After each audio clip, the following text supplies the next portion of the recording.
Paano nga ba mag-apply dito sa United Arab Emirates kung magmumula ka sa Pilipinas? Paano nga ba? Madami tayong mga comment sa YouTube na nagmula sa mga manonood natin kung paano nga ba mag-apply galing Pinas. Sino na nag-comment yan?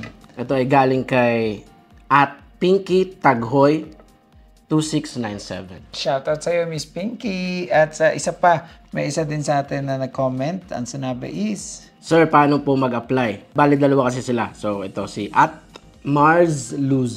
Mars Luz. Okay. So, thank you so much po for watching. So, sige, pag-uusapan natin kung paano nga ba mag-apply dito sa United Arab Emirates. Iba-iba kasi yung way paano mag-apply dito. Oo. Okay. So, may mga tao kasi na nasa Pilipinas, katulad ng question niya, may mga tao naman na ginagawa is nagtuturist, so kahit nasa Pilipinas o nasa bansa, pupunta dito, and then mag-a-apply sila. Traditional way, ang ginagawa talagang pag-a-apply ng mga tao pag nandito ka na is walk-in. Yeah. So, mag-walk-in sila, pero kasi kadalasan kasi dito, napakainit. So, most of the time, ang mas prepared ng mga tao dito is online. Actually, ganun din naman yung ginagawa na. For example, nakapunta na sila dito sa UAE. Hanap muna sila online. Tapos pag may makikita sila doon na pwedeng walk-in, sa kanila pupuntahan. Kaso ang hirap dito pag walk-in kasi pag once may nag-post ng walk-in, grabe ang pila, parang 200, 300 siguro yung mga tao, ang haba ng pila. Totoo ba? Ganun? Oo, ganun kahaba basta may nag-post na walk-in. Kaya dinudumog talaga dito. Kaya ang ginagawa ng mga employer na iba, yung iba pa nag-walk-in ka rin, ang hirap is sasabihin lang din sa'yo, pass your resume or else papunta ka online, send us through email. Ganun lang yung ginagawa nila. Pero, ang tanong nga dito is, paano kung wala ka pa dito sa United Arab Emirates? Paano kung nasa Pilipinas ka pa? Diba? So, pag nasa Pilipinas ka pa, online lang din naman yung application dito. Pero most of the time, makapunta kasi dito, kakailanganin mo ng agency. For example, nakuha ka na ng employer mo, pumasa ka na, si employer mo, hindi alam yung process papunta dito.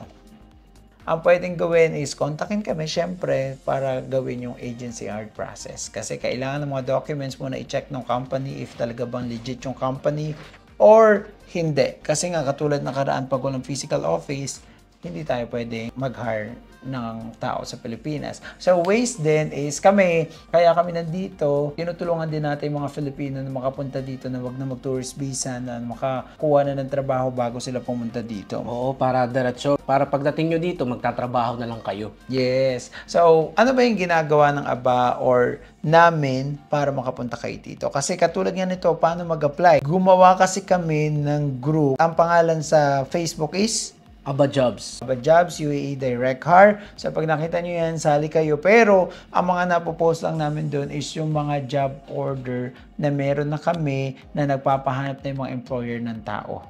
Okay? Yes. So, for example, eto ngayon, meron kaming 5 nurses na kailangan sa Pilipinas. Ngayon, ang pinrocess kasi namin yan is inayos namin yung documents ng company. Tinignan namin muna kung legit siya, magkano yung sweldo ng company. So, ngayon, pag nakita na namin lahat na okay pala, like yung trade license, passport na may-ari, visa, Emirates ID, photos sa office, gagawa kami ng recruitment agreement and job order to be submitted in Philippine Consulate. Yes. So, once approved na ng Philippine Consulate, so that's the time na pwede na kami mag-post dun sa ABA Jobs UAE Direct Hire.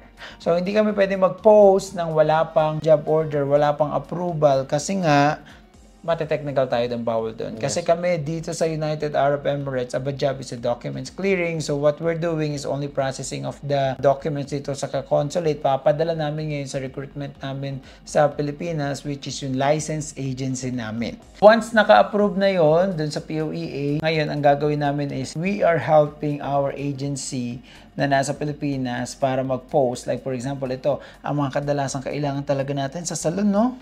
Karamihan salon eh. Yeah, puro salon, music teacher. Pero dito, sa salon dito is kailangan talaga is all around, beautician, marunong mag-massage, marunong nail art, eyelashes. Yes. Ganun dito sa United Arab Emirates. Talaga matututo ka sa lahat or else kailangan matutunan lahat.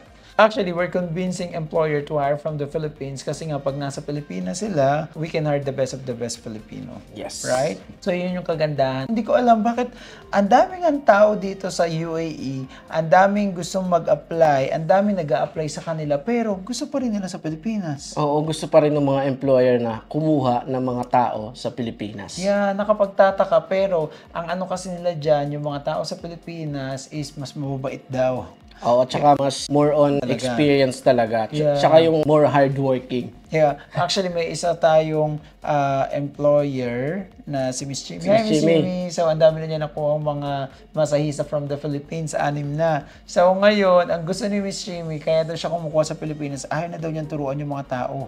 Like, yung kukunin niyang tao sa Pilipinas is marunong na talaga pagdating dito. Hindi yung nandito, kasi nga, kadalasan na nasa UAE is mga, kunyari mo, yung iba kaya nga nakapunta dito, iba madalas mayayaman na from Philippines, di ba? So ngayon, yung mga work nila, gusto nila puro office. So pag sa salon, madalas, mahirap kumuha ng mga ano dito kasi wala ka experience sa salon, or else si employer hahanap ng mga salon ng mga tao. So syempre dahil nandito na sa iyo, mas malaki na ngayon yung asking ng tao kasi may experience na siya dito eh. Oo. So pag sa Pilipinas kasi pwede standard muna. Tingnan muna nila kung ano talaga yung trabaho ng tao. Kung mag-a-apply kayo, pwede doon sa Aba Jobs, pero i-message nyo yung number na meron doon sa Aba talaga. After nun, ang kukontak na sa inyo is yung agency namin sa Pilipinas para ipa-medical kayo. So, syempre, kailangan physically fit kayo na nasa Pilipinas bago pumunta dito. Kasi katulad nito,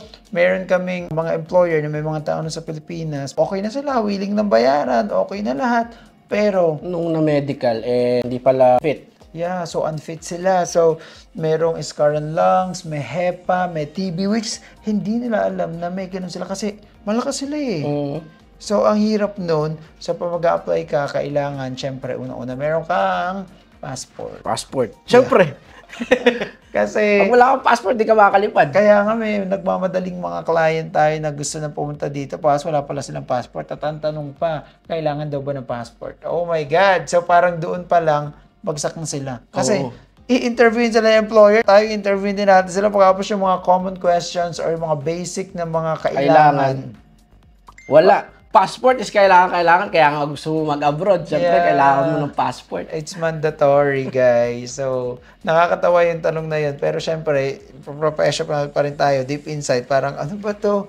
Hindi na to papasa kasi parang yun lang yung mga basics. So, syempre, kailangan din natin. Kaya tayo nag-hire ng mga tao sa Pilipinas. Sabi ko nga sa mga employer, the best of the best Filipinos na syempre may common sense, matalino, kailangan magaling din mag-basic English. Oo, kailangan dito, siyempre, ang kadalasan mga salita dito is Arabic. So, iba't ibang lahi pa to. So, Iba-ibang kailangan lahi. basic English marunong ka. Yeah, hindi lang sabihin natin Arabic, iba-ibang nationality kasi dito, but one of the languages na ginagamit talaga nila is English. Lahat naman tao, ako, ang tagal ko na dito, hindi ako marunong mag-Arabic, pero English talaga ang kailangan natin para sa kanila.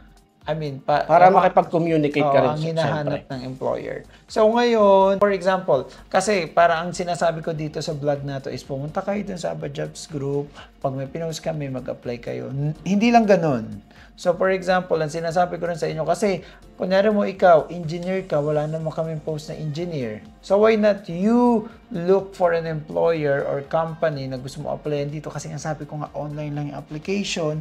Pag na-select kayo, tell them na meron kayong kilala na nagpa-process on a legal way, which is kami, so pwede namin kausapin yung employer nyo. So, it's just like you're helping us to look for a company na mag-hire sa Pilipinas. Pag na-hire kayo, at least kami tutulong sa inyo. Or else, kung ano lang yung post namin doon, which is limited, selected, kasi hindi naman ganun kadami yung ano pa natin, nakikita natin mga companies. Pero parami po ng parami. We're just waiting for the documents na isend din lang. Kasi nga, mahaba-haba yung process kasi yung for approval kay Philippine Consulate at approval dito kay POEA, so medyo mahaba-haba. So pag okay na yon, that's the time that we can post. Yeah. So, importante rin dito, syempre, meron kang patience. Yes, kasi waiting time talaga ito. So, kasi una-una legit po tayo at syempre may placement fee po yung mga tao na i-hire sa Pilipinas ha. Hindi po libre po itong ginagawa po natin. Pagkapos, kung meron naman kayo employer na, still may placement fee pa rin po yun. So, it's either si employee or si employer mo gabayad.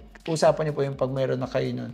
Pero, most of the time, si tao or si employer, depende talaga yun. Okay? So, ngayon, ulitin ko, kung mag-a-apply kayo, online dito. Ano ba mga platform na online application dito na masasuggest natin?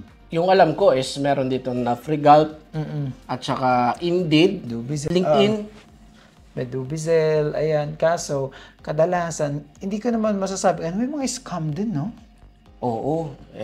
Wala, hindi tayo sure. Kaya kailangan mausisa ka sa pag-a-apply at saka kung ano yung totoo talagang company. Yeah. So, unang-una, kung nasa Pilipinas ka, huwag ka agad maniniwala na parang agad-agad din. Kasi syempre, kaya namin ito ginagawa, may mga scammer kasi. So kami, we prove ourselves na, okay, eto nga ngayon, may pupunta tayong dalawa, yung baker.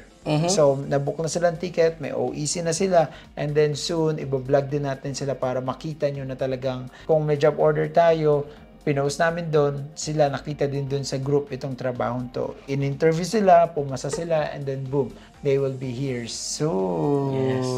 So, yun yung pinaka-nakatawa. Saka, parang fulfillment na nakapagparating tayo dito ng tao. In a legal way talaga. Yeah, may OWA, OEC na sila.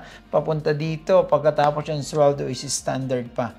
Kumbaga, makikita mo na sweldo is ganito. Kasi guys, to be honest, iba-iba po kasi yung sweldo na mabibigay namin sa inyo kasi depende po yun sa employer. Okay, so yun, standard siya ni Consulate. Okay, so sige, yun lang at magpasalamat na tayo kila... salamat kay Mars Luz at kay Pinky Taghoy. Taghoy. Pinky and Mars Luz, so maraming salamat sa panonood. So sana isa kayo sa susunod na matanggap or makakuha ng trabaho dito sa United Arab Emirates na nasa Pilipinas kayo. Okay? At kami ang magpa-process ng lahat ng mga documents nyo. I-assist namin kayo. So, message lang kayo kung meron na kayo nakita na employer or nakapag-apply na kayo at may nakita na kayo na legit na company dito. Yes. Actually, pag nakakita na kayo, kami naman yung mag-check na legit ba yung company o hindi kasi kukunin namin yung mga documents nila. Siyempre, sa amin pa lang, finifilter na namin bago na namin isubmit niya kay Consulate. Kasi once na hindi siya okay, pa sinabi namin kay Consulate, maapektuhan kasi lahat ng job order namin, which is ayaw namin mangyari yon.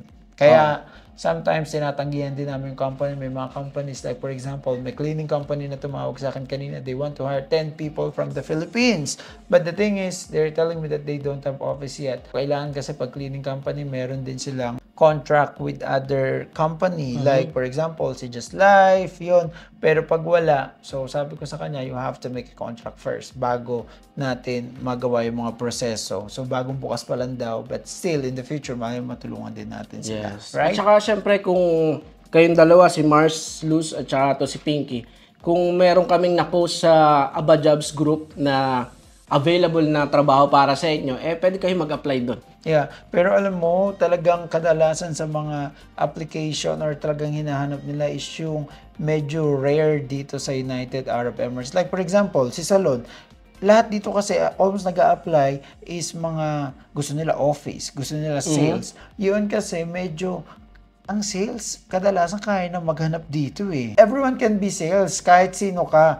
Parang yun yung madaming competition dito. Everyone can be like a receptionist kung talagang may pleasing personality or magaling magsalita or ano. Pero makadalasan, kailangan natin mag-acquire ng ibang knowledge or ibang skills like nga sa salon. Yung mga mahihirap pa ngayon, technician, yung mga ganyan, yung mga mekaniko, sasakyan. Yeah. So, yun yung mga mahirap dito hanapin kasi almost lahat dito, let's say for example, sa cleaning company, ang daming cleaner dito. Oo nga. Diba? Ang daming gusto mag-apply na cleaner dito. Pero, ayun nga, pag dito kasi nag-tourist yung mga cleaner dito, yung iba is gusto na mataas yung sweldo. Kasi nga may experience na daw sila sa Saudi, may experience na daw sila doon sa ano. So, gusto nila mataas. At gusto kadalasan leave out kasi nga syempre may mga jowa-jowa na dito. Dito. So, ganun pala. Oo, yun yung ayaw ng mga employer kadalasan kasi gusto nila minsan Kaya nag-hire sila sa Pilipinas kasi matitino pa daw yung mga tao. So yung mga dito may mga sungay na.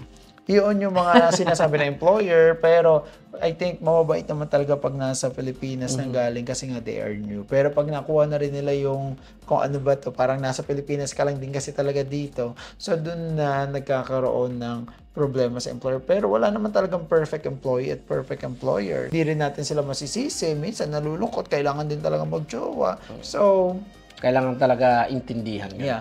Hindi, pero ang pinaka-importante dito is yung work ethics. Kailangan talaga yung work etiquette mo, kung ano yung gusto ng employer, ginagawa mo yung ano nila, para walang problema, di ba? So, sa tao pa rin yan. So, syempre, kahit dito ka hinar or kahit sa Pilipinas, at least, ano ka, maging mabuting empleyado po tayo. Okay, so maraming salamat po ulit and sana makapag-apply kayo dito sa United Arab Emirates. Mas okay kung nasa Pilipinas kayo dahil legal ang gagawin natin. Yes. At ito pa pala, kailan daw ba nagiging legal pag nagpunta dito at nakahanap ng trabaho? Pag ikaw ay nagpa-verify na ng contract. Yes. Yes, at nakakuha ka na ng OWA o ECPDOS. We can call you now OFW. Yeah, OFW, a hero. So, yun lang po and thank you so much. Like Bye. and subscribe. Yes, bye.